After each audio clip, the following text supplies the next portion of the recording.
The elevator climbed silently toward the 62nd floor of the Meridian Tower, each ascending second, amplifying the nervous flutter in Sarah Mitchell's chest. 7 years as a registered nurse at Boston General had prepared her for many things.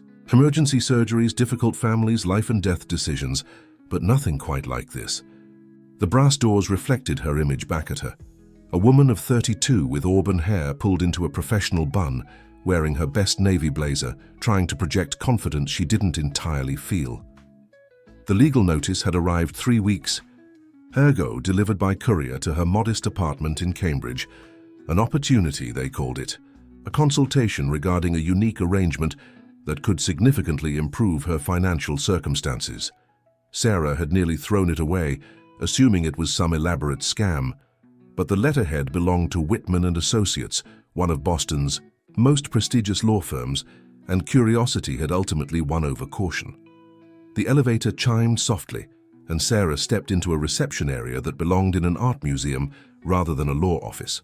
Floor-to-ceiling windows offered a breathtaking view of Boston Harbor, while abstract paintings worth more than her annual salary adorned the walls. A receptionist with an impossibly perfect smile directed her toward a corner office where 2 attorneys waited. "Miss Mitchell, thank you for coming," said Margaret Whitman, the senior partner, rising from behind a mahogany desk that could have served as a dining table. "Please have a seat. This is Robert Chen, my associate." Sarah settled into a leather chair that probably cost more than her car, accepting the offered glass of water with hands that trembled slightly. "I have to admit, I'm not entirely sure why I'm here." "Our client has a very specific need," Margaret began, her tone professionally neutral. "He requires a surrogate mother, and after extensive research, you've been identified as an ideal candidate." The words hit Sarah like a physical blow. She'd considered many possibilities during the sleepless nights leading up to this meeting, but this hadn't been one of them. "I'm sorry, what?" Robert leaned forward, his voice gentle but direct. "Our client is willing to offer $2 million for your services as a gestational surrogate." $2 million. The number hung in the air like a physical presence. Sarah thought of her student loans, her mother's medical bills, the cramped apartment, where she'd been living paycheck to paycheck despite her nursing degree. That's an extraordinary amount.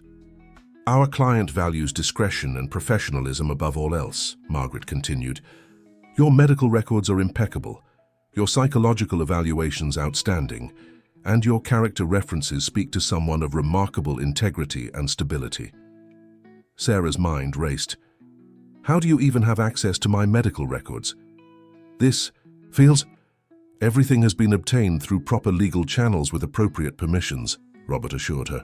"Our client operates at the highest levels of business and politics. Privacy and thoroughness are not just preferences, they're necessities." "Who is this client?" Sarah asked, though she suspected they wouldn't answer. Margaret and Robert exchanged glances. "Someone who values his privacy immensely. What we can tell you is that he's a successful businessman with Middle Eastern heritage, unmarried, and deeply committed to having a biological child through surrogacy." "Why me specifically?" Sarah pressed.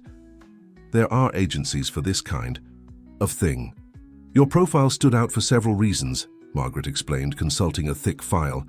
"Your medical history is pristine, your psychological assessments indicate remarkable emotional resilience, and your professional background demonstrates someone accustomed to handling sensitive, high-pressure situations with discretion." Robert nodded. "Your supervisor at Boston General described you as someone who could handle a crisis with grace while maintaining absolute confidentiality. These qualities are essential for our client." Sarah felt overwhelmed. The amount of money was staggering, but the clinical way they discussed her life made her uncomfortable. What exactly would this arrangement involve? "Standard surrogacy procedures," Margaret replied. "IVF treatments, regular medical monitoring, and of course, complete confidentiality regarding all aspects of the arrangement. However," Robert added, his tone becoming more serious, "there is one unique requirement that our client insists upon." Sarah's stomach tightened. "Which is?" "You would need to reside in his home throughout the entire pregnancy," Margaret said matter-of-factly. "Complete cohabitation for the duration of the gestational period." The words struck Sarah like lightning. Live with him? For 9 months? That's not normal surrogacy. Our client requires complete oversight of the pregnancy, Robert explained. He wants to ensure optimal conditions, the best nutrition, medical care, stress-free environment. He views this as protecting his investment and ensuring the health of his child. Sarah stood, abruptly pacing to the window. The city spread out below her, millions of people living their ordinary lives while she contemplated something extraordinary and terrifying. This sounds more like imprisonment than surrogacy. I understand your concerns, Margaret said softly, but consider the compensation. $2 million would transform your life completely. Your student loans, your mother's medical expenses, your future, all of it could be secured. Sarah closed her eyes, thinking of her mother's struggle with chronic illness, the mounting bills, the second job she'd been considering. What kind of man demands this level of control? A man who's experienced significant loss and refuses to leave anything to chance, Robert replied cryptically. Someone who approaches everything, business, personal matters, even reproduction, with absolute precision and control. The contract would include provisions for your comfort and autonomy within the living arrangement, Margaret added. You'd have your own sweet, personal space, and while he requests your presence during the pregnancy, you wouldn't be isolated or restricted from outside contact. Sarah turned back to them. I need to think about this. Of course, Margaret said, sliding a thick envelope across the desk. The complete contract proposal, medical requirements and compensation details are all there. Take whatever time you need. As Sarah reached for the envelope, Robert spoke again. There is one more thing. Our client has requested a meeting before you make your final decision. If you're interested in proceeding, he'd like to discuss the arrangement personally. Where? His penthouse, tomorrow evening if you're willing. Sarah clutched the envelope, feeling its weight. Not just the papers inside, but the weight of the decision itself.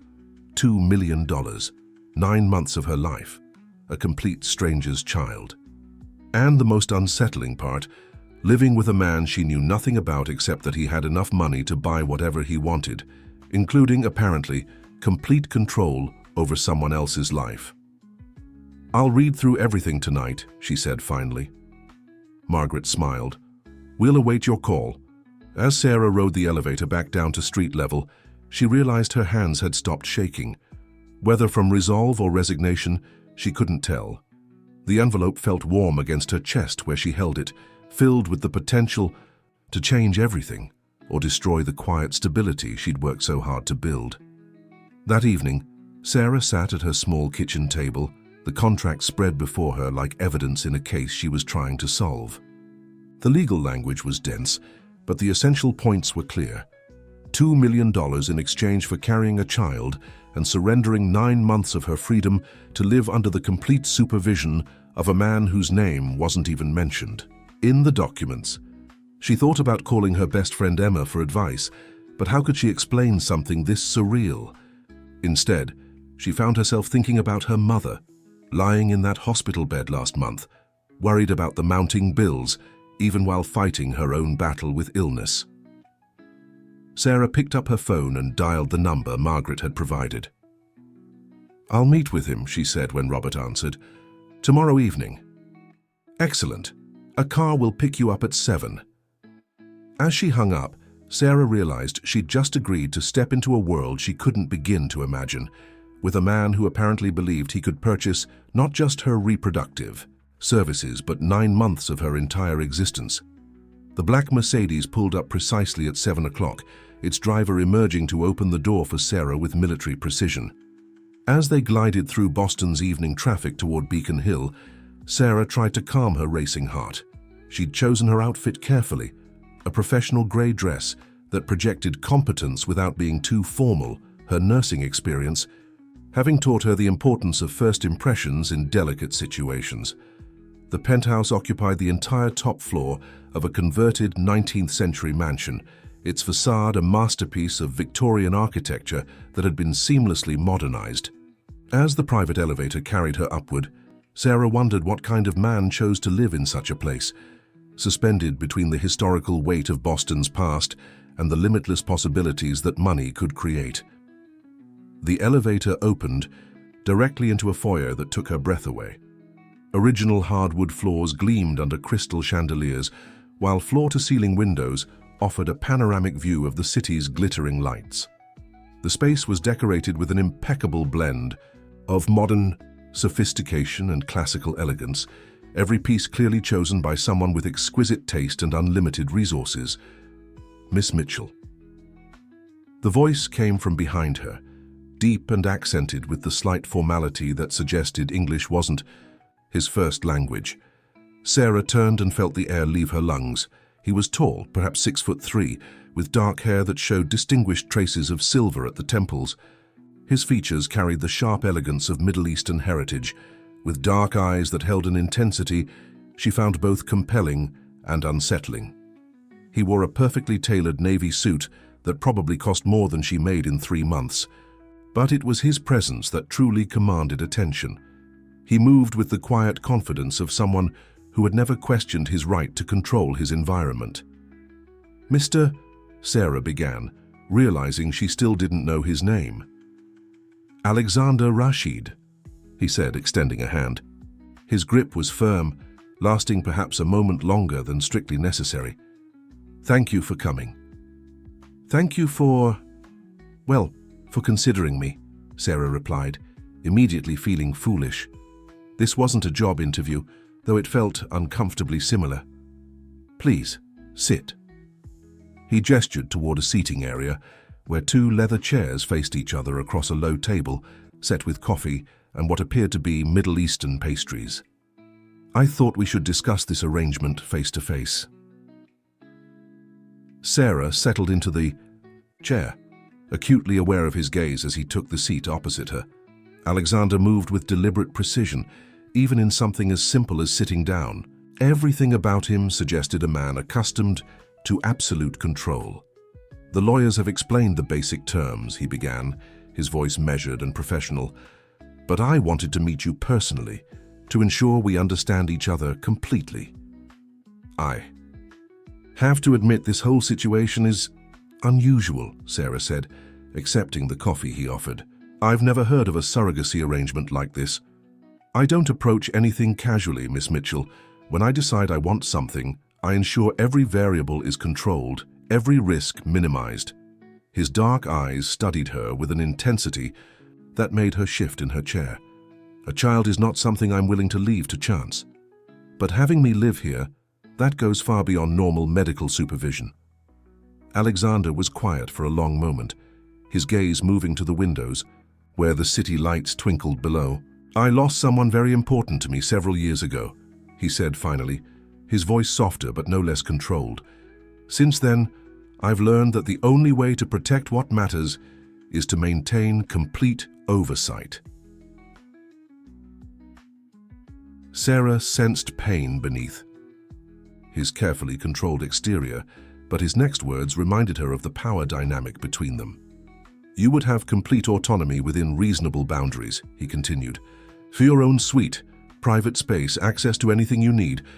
But yes, I require your presence here throughout the pregnancy. It's non-negotiable." "What about my job, my life outside this apartment?" "You would need to take leave from your nursing position. The compensation should more than cover any career interruption." He paused, studying her reaction. "As for your personal life, visitors would be permitted with advance notice, and you'd be free to leave for approved activities." Sarah felt a chill at the word approved. "This sounds more like house arrest than a living arrangement." "It sounds like protection," Alexander countered, his tone sharpening slightly. "Protection for my child and, frankly, protection for you. Once this arrangement becomes known, and despite our best efforts these things sometimes do, you'll find that privacy and security become valuable commodities." "Becomes known? Are you expecting media attention?" Alexander's expression darkened almost imperceptibly. "I'm a private person, Miss Mitchell, but privacy becomes more difficult to maintain as one's business interests expand. There are people who would find this arrangement newsworthy, Sarah set down her coffee cup, her hands trembling slightly. "What exactly do you do, Mr. Rashid?" "I own Meridian International," he replied simply.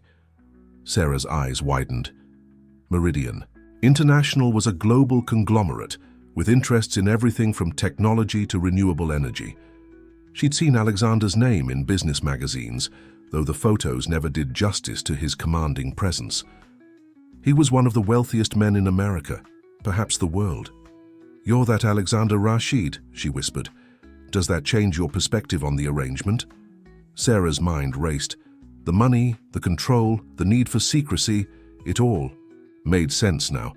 She was considering carrying a child for one of the most powerful men in the country, a man whose private life would be tabloid gold.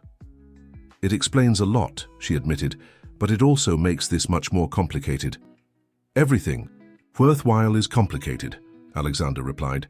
"The question is whether you're prepared for that complexity." Sarah stood and walked to the windows, needing distance from his intense gaze.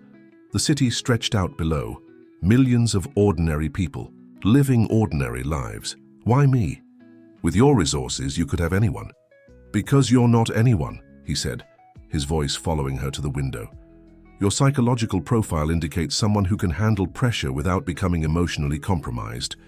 Your nursing background means you understand medical procedures and maintain professional boundaries, and your personal history suggests someone motivated by genuine need rather than opportunism." Sarah turned back to him, struck by the clinical way he analyzed her life. "You've had me investigated. Thoroughly." He didn't apologize or seem embarrassed by the admission. "I know about your mother's medical expenses, your student loans, your dedication to your patients, even when the hospital was understaffed and overworked. I know you've never been married, have no significant romantic relationships currently, and maintain a small circle of close friends who would describe you as loyal and trustworthy." The invasion of privacy should have angered her, but instead, Sarah felt oddly exposed, as if he could see through all her carefully constructed defenses. "And based on that investigation, you decided I was suitable to carry your child. I decided you were someone I could trust with the most important thing in my life." The vulnerability in his voice surprised her. For just a moment, the controlled exterior cracked, revealing something raw and desperate underneath. Sarah realized that beneath all the money and power, Alexander Rashid was simply a man who wanted a child and was terrified of losing control over the process. "What happened to the person you lost?" she asked softly. Alexander's face immediately closed off, the vulnerability disappearing behind his usual mask of control. "That's not relevant to our arrangement." But it was relevant, Sarah realized. It explained everything: the need for control, the elaborate precautions, the unwillingness to trust normal surrogacy procedures. Someone had hurt him badly, and now he was trying to ensure it never happened again. "I need some time to think about this," she said finally. Alexander nodded, rising from his chair with fluid grace. "Of course, but I should mention that time is somewhat limited. I'd like to begin the medical procedures within the next month. The lawyers said you'd want an answer soon, but they didn't mention a specific timeline. I'm 45 years old, Miss Mitchell. I've waited long enough to have a family." As he walked her to the elevator, Sarah caught glimpses of the rest of the penthouse: a chef's kitchen that looked barely used, artwork that belonged in museums, a terrace garden that must have cost a fortune to maintain. Everything was perfect, beautiful, and somehow cold despite its elegance. "One more question," Sarah said as they waited for the elevator. "If I agree to this, what happens after the baby is born?" "You receive your compensation and return to your life," Alexander replied without hesitation. "The child will be mine to raise." "And us? What happens between us?" Alexander looked at her for a long moment, something unreadable flickering in his dark eyes. "There is no us, Miss Mitchell. This is a business arrangement, nothing more." The elevator carried her down to street level. Sarah couldn't shake the feeling that Alexander was trying to convince himself as much as her. The intensity in his gaze, the way he'd studied her every expression, the careful distance he maintained, All of it suggested a man fighting against something he didn't want to acknowledge. The Mercedes waited to take her home, but Sarah found herself walking instead, needing the cool evening air to clear her head. $2 million, 9 months of her life, a child she would carry but never raise, and a man whose carefully controlled exterior hid depths she was only beginning to glimpse. By the time she reached her apartment, Sarah had made her decision. 3 months had passed since Sarah moved into the penthouse, and the arrangement had settled into a carefully choreographed routine that suited both their needs for structure and distance. Her suite occupied the entire east wing, a bedroom larger than her old apartment, a private sitting room, and a bathroom that belonged in a luxury spa. Alexander had been true to his word about her comfort, though Sarah sometimes felt like a bird in a gilded cage. The pregnancy had progressed smoothly, confirmed through IVF procedures conducted at Boston's most exclusive fertility clinic. Dr. Elizabeth Chen, Alexander's personal physician, monitored every aspect of Sarah's health with meticulous care. Monthly checkups had become weekly visits, then twice weekly as they approached the second trimester, with Alexander insisting on attending every appointment. Sarah had initially found his presence intrusive, but she'd gradually come to understand that his need for control stemmed from genuine concern rather than mere possessiveness. During their third ultrasound, when they learned they were expecting a daughter, Sarah had noticed moisture in Alexander's eyes, the first crack she'd seen in his carefully maintained composure. Their daily interactions had evolved into a delicate dance of proximity and distance. Alexander worked from his home office most days, claiming it was more convenient, though Sarah suspected he simply wanted to maintain oversight of her activities.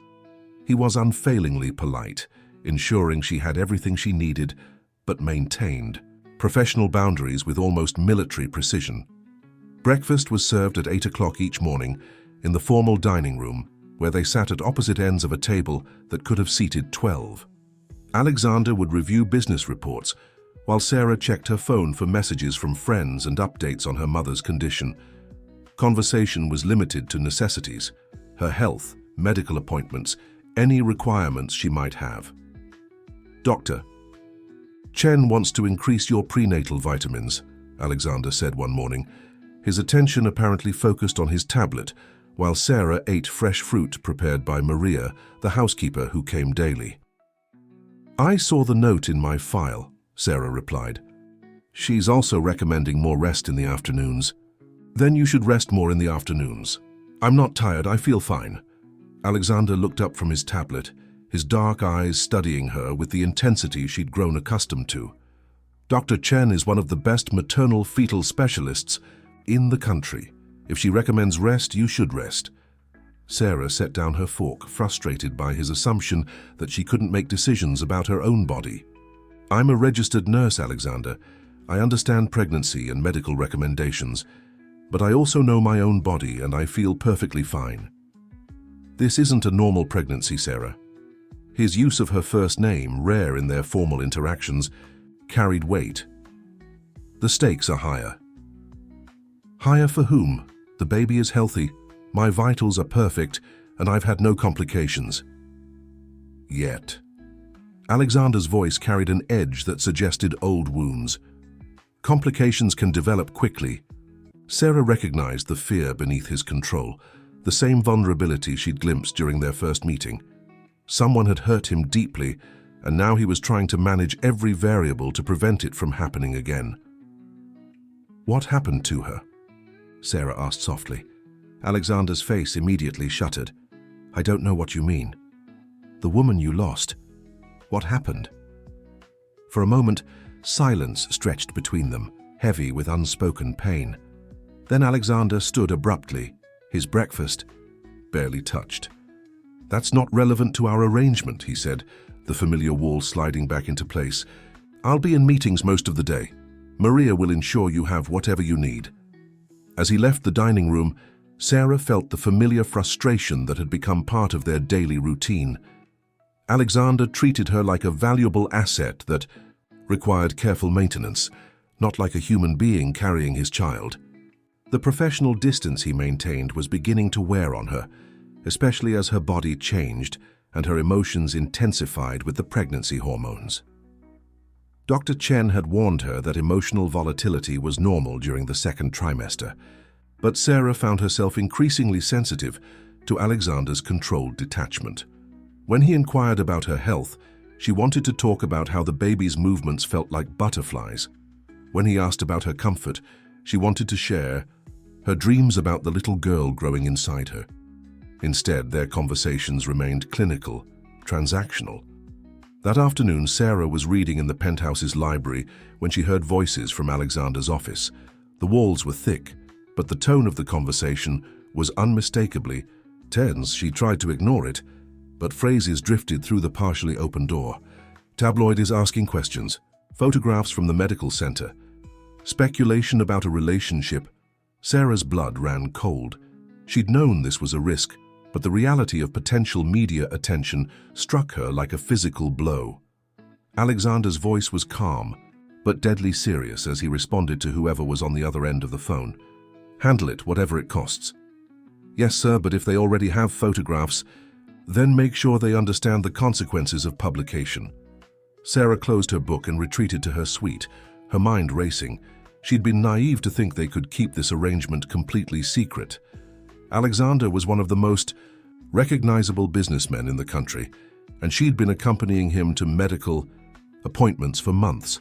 Of course, someone would eventually notice. That evening, Alexander knocked on her suite door for the first time since she'd moved in. Sarah opened it to find him holding 2 glasses of sparkling cider and looking uncharacteristically uncertain. "May I come in?" he asked. Sarah stepped aside, noticing how different he looked in her private space. The controlled businessman seemed somehow more human, surrounded by her books, her photographs, the small personal touches that made the suite feel like home. "I overheard your phone call," she said without preamble, "about the tabloids." Alexander handed her a glass, his expression grim. "There may be some media attention in the coming weeks." "What kind of attention?" "The speculative kind. Photographers, gossip columnists, people trying to create a story where none exists." Sarah sank into her reading chair, feeling overwhelmed. "They think we're involved.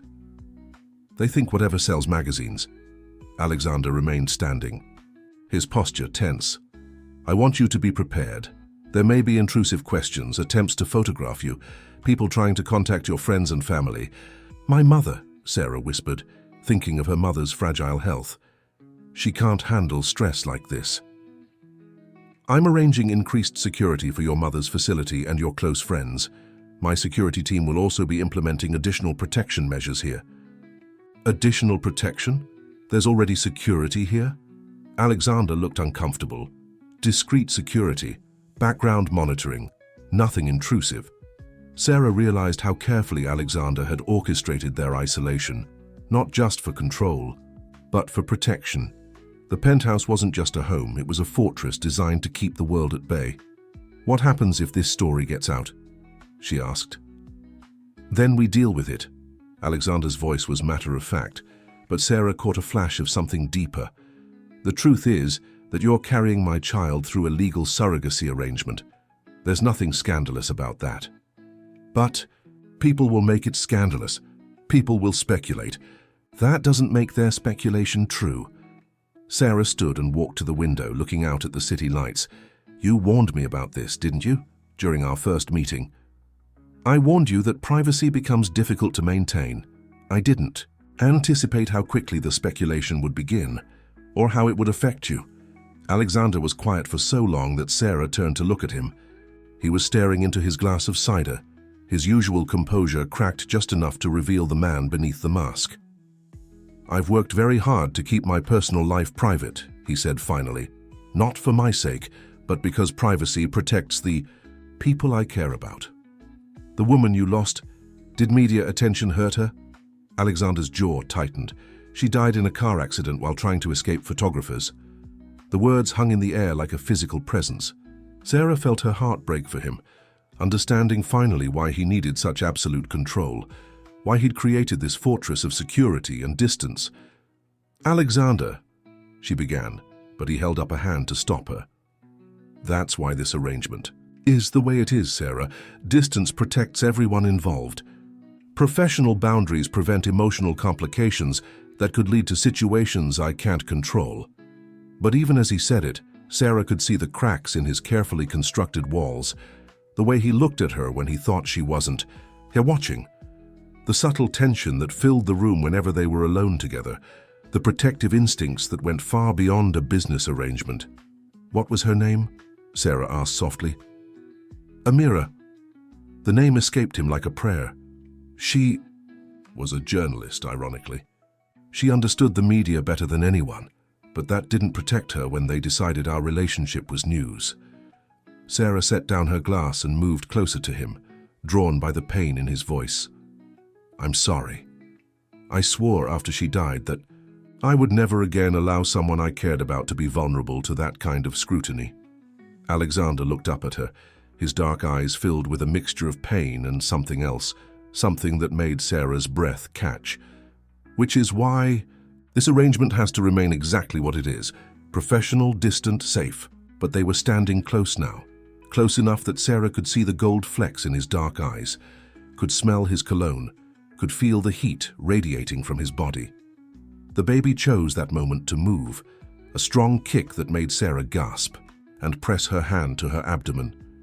"She's active tonight," Sarah murmured, and without thinking she reached for Alexander's hand and placed it over the spot where she'd felt the movement. Alexander froze as his daughter kicked against his palm, his breath catching.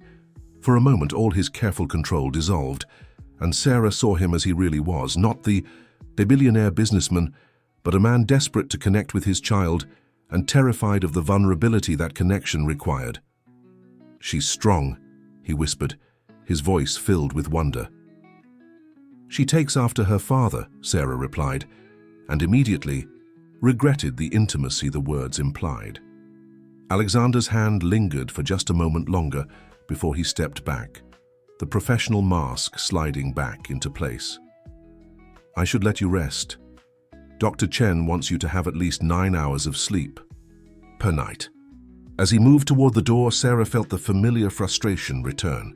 Every time they came close to connecting as human beings, Alexander retreated behind his walls of control and professional distance. "Alexander!" she called as he reached the door. He turned back to her, eyebrows raised in question. "Thank you for telling me about Amira and for protecting my mother." Alexander nodded once, his expression unreadable. "Good night, Sarah." After he left, Sarah sat in her chair for a long time, her hand resting on her growing belly where his had been moments before. She was beginning to understand that their carefully constructed arrangement was built on a foundation of fear. Alexander's fear of losing control, of being vulnerable, of caring too much about someone who could be taken away. But understanding.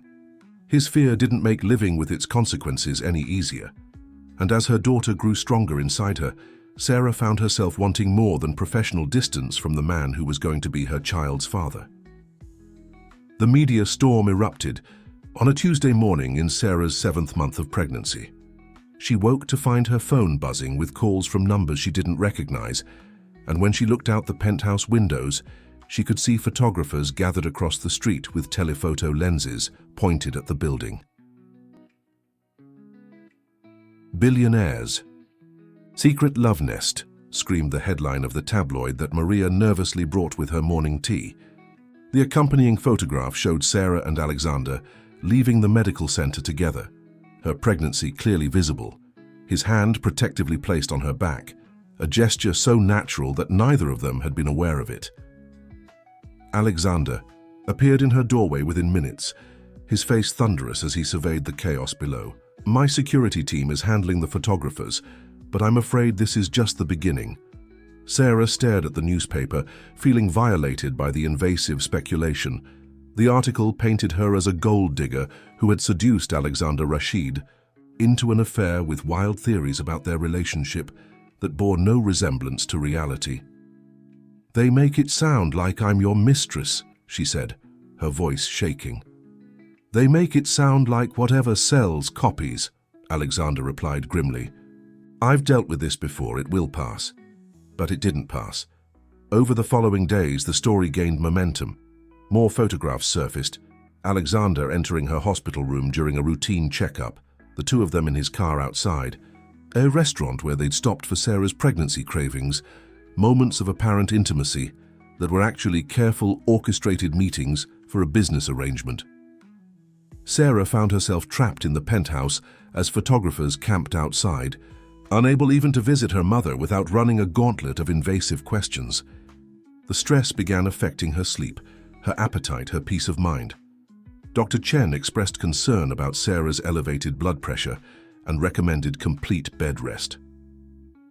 "This is exactly what I was trying to prevent," Alexander said during one of their increasingly tense breakfast conversations. "I should never have involved you in this situation." "It's a little late for regrets," Sarah replied, pushing away her barely touched eggs. "The question is what we do now." "We wait it out. Media attention has a short lifespan. Something else will capture their interest soon." But Alexander's prediction proved wrong when a particularly aggressive tabloid journalist managed to track down Sarah's college roommate Emma, who innocently mentioned that Sarah had always dreamed of having a family of her own someday. The quote was twisted into speculation that Sarah was trying to trap Alexander into marriage by becoming pregnant with his child. The accusation stung because it carried a grain of truth that Sarah barely acknowledged to herself. Over the months of living together, watching Alexander's rare smiles, seeing glimpses of the vulnerable man beneath his controlled exterior, she had begun to care for him in ways that went far beyond their professional arrangement. The baby she carried felt like their baby, not just his child that she was incubating for payment. The breaking point came when photographers followed Sarah's mother to her physical therapy appointment, causing the elderly woman such distress that she had to be sedated. Sarah received the call from the nursing facility while Alexander was in a video conference with his crisis management team. "That's it," Sarah announced, bursting into his office without knocking. "This has gone too far."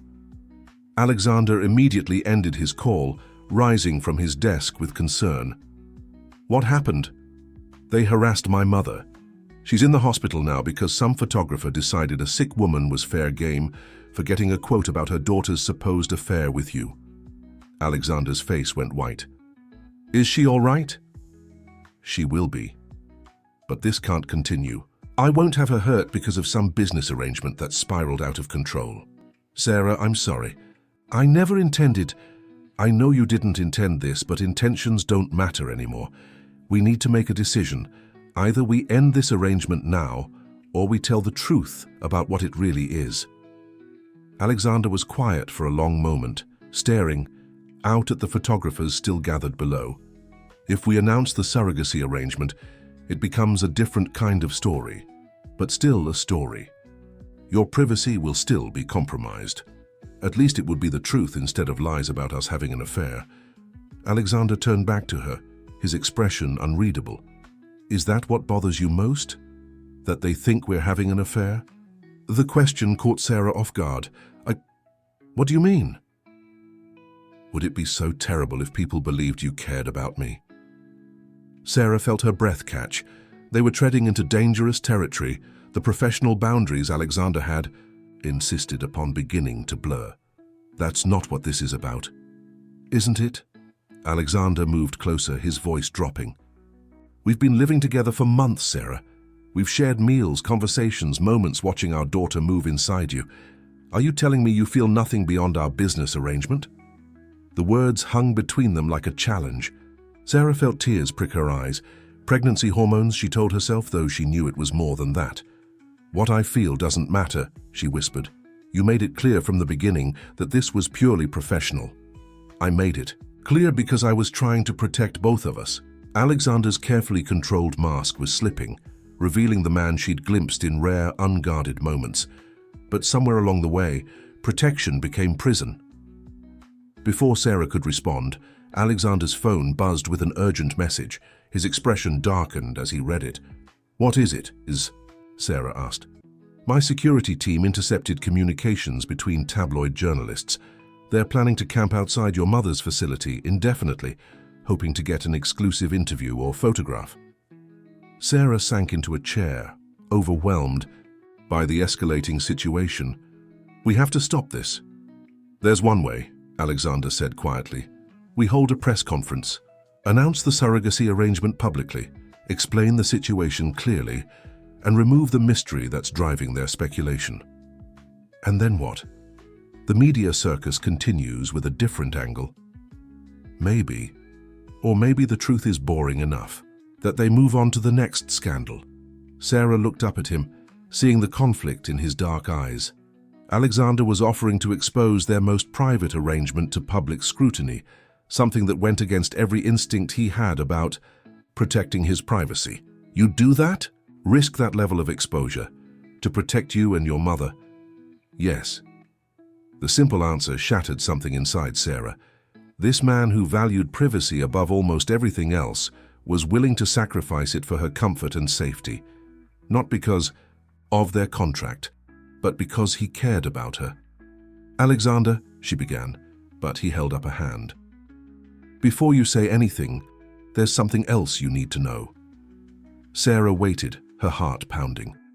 "The surrogacy arrangement was real when it began," Alexander said, his voice carefully controlled. "But it stopped being purely business months ago, at least for me." The admission hung in the air between them. Sarah felt everything she'd been trying to suppress, the growing feelings, the connection she felt when he placed his hand on her belly, the way her heart raced when he looked at her with unguarded affection rushing to the surface. "I know I have no right to ask this," Alexander continued. "Our arrangement was clear from the beginning. But I need to know, is there any possibility that what's growing between us is real?" Sarah stood slowly, her hand resting on her rounded belly where their daughter was growing strong. "I've been trying to convince myself it wasn't real for months." Alexander stepped closer, close enough that she could see the vulnerability in his eyes. "And now?" "Now I think I'm falling in love with a man who's too afraid of losing control to let himself love me back."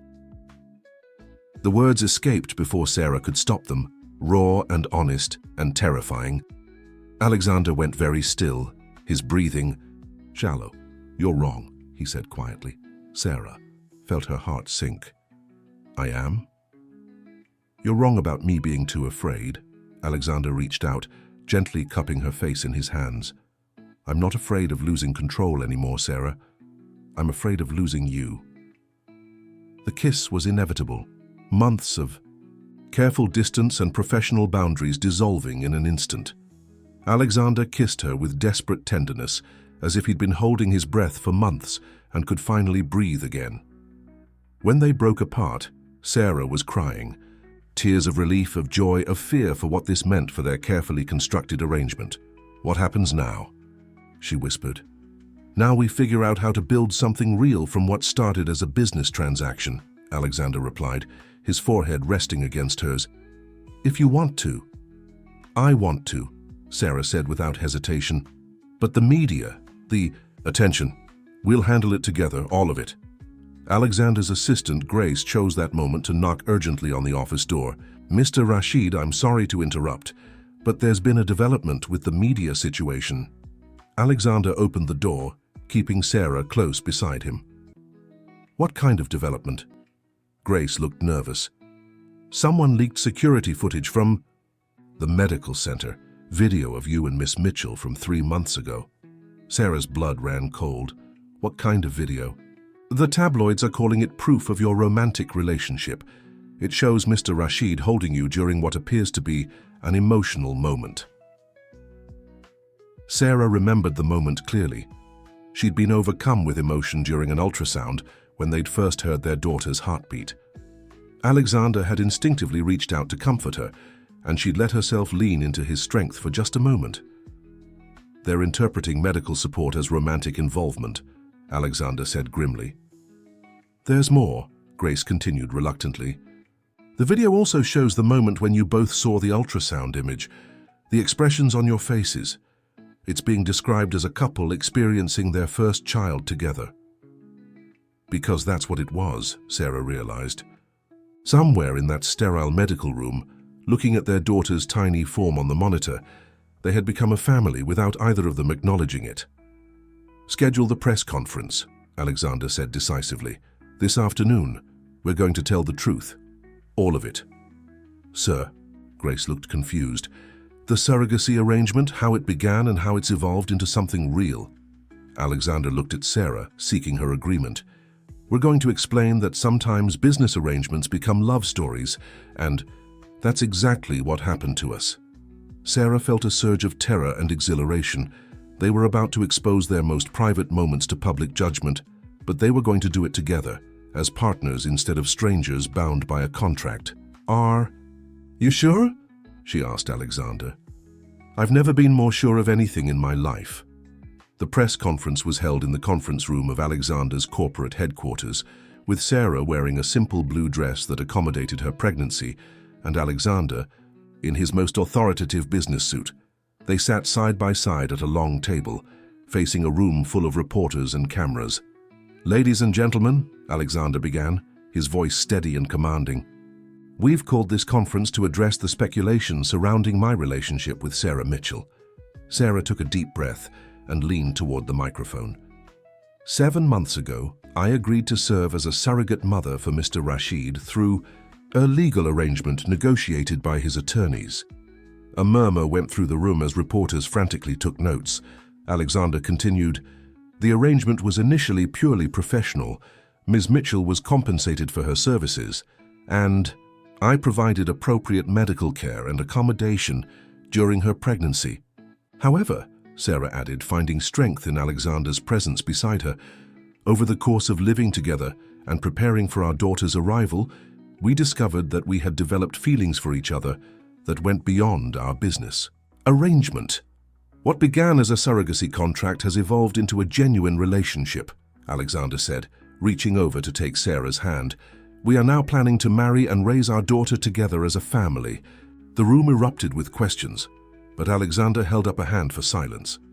We understand that our unconventional beginning may invite judgment, he said, but we want to be clear that our relationship is built on mutual respect, genuine affection, and a shared commitment to our daughter's well-being. Sarah squeezed Alexander's hand, drawing strength from his support.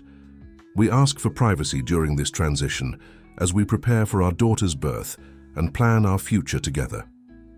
Later that evening, back in the penthouse that had become their home, Sarah and Alexander sat on the terrace overlooking the city. The media response had been mixed. Some outlets portrayed them as a modern love story. Others continued to speculate about hidden motives, but the immediate pressure had eased, and the photographers had finally dispersed. Do you regret it? Alexander asked, his arm around Sarah as she leaned against his chest. The press conference? No, this whole arrangement, never. Even though it started as a business transaction. Sarah smiled, feeling their daughter move restlessly in response to the sound of her father's voice. Especially because it started as a business transaction. It means you chose me before you loved me. I chose you because I thought you were safe, Alexander admitted, someone who wouldn't complicate my carefully controlled life. How did that work out for you? Alexander laughed, the sound rich and genuine. Terribly. You've complicated everything in the best possible way. 3 weeks later, Sarah gave birth to a healthy baby girl they named Lily Grace Rashid. The delivery was smooth, attended by Dr. Chen and a carefully selected medical team who had signed extensive confidentiality agreements. As Alexander held his daughter for the first time, Sarah saw the last of his carefully constructed walls crumble completely. He wept openly, overwhelmed by love and terror and joy in equal measure. She's perfect, he whispered, his voice breaking. She's ours, Sarah replied, and knew that the word carried weight beyond biology or contracts. 6 months later, Alexander proposed to Sarah in the penthouse's garden beside a newly planted oak tree that he said would grow alongside their daughter. The engagement ring was simple but elegant, chosen for meaning rather than ostentation. Their wedding was small and private, held in the same garden with only their closest friends and family present. Sarah's mother, recovered from her ordeal and delighted by her new granddaughter, served as matron of honor. Grace, Alexander's assistant, who had become a friend, officiated the ceremony. As they exchanged vows they had written themselves, Sarah reflected on the extraordinary journey that had brought them together. What began as a clinical arrangement had become the deepest love she had ever known. "I promise to love you not despite how we began, but because of it," Alexander said, his voice steady and sure. "I taught me that the best things in life can't be controlled, only embraced. I promise to love you through every complicated, messy, beautiful moment of building a life together," Sarah replied, "and to never let you retreat behind those walls again." As they kissed, sealing their unconventional love story with traditional vows, baby Lily gurgled happily in her grandmother's arms, and Sarah knew that sometimes the most unexpected beginnings led to the most extraordinary endings. End of story. Dear listeners, we hope that Sarah and Alexander's journey has touched your hearts. Love often begins in the most unexpected ways, reminding us that true connection transcends circumstances and contracts. Their story shows us that vulnerability and trust can transform even the most carefully controlled arrangements into something beautiful and real. If this story moved you, we invite you to explore our special playlist of equally captivating love stories by clicking to your left. Each tale explores the complex ways that love finds us when we least expect it. Please subscribe to our channel and give this video a thumbs up if Sarah and Alexander's story resonated with you. We bring you new stories every day that celebrate the extraordinary nature of human connection. Don't miss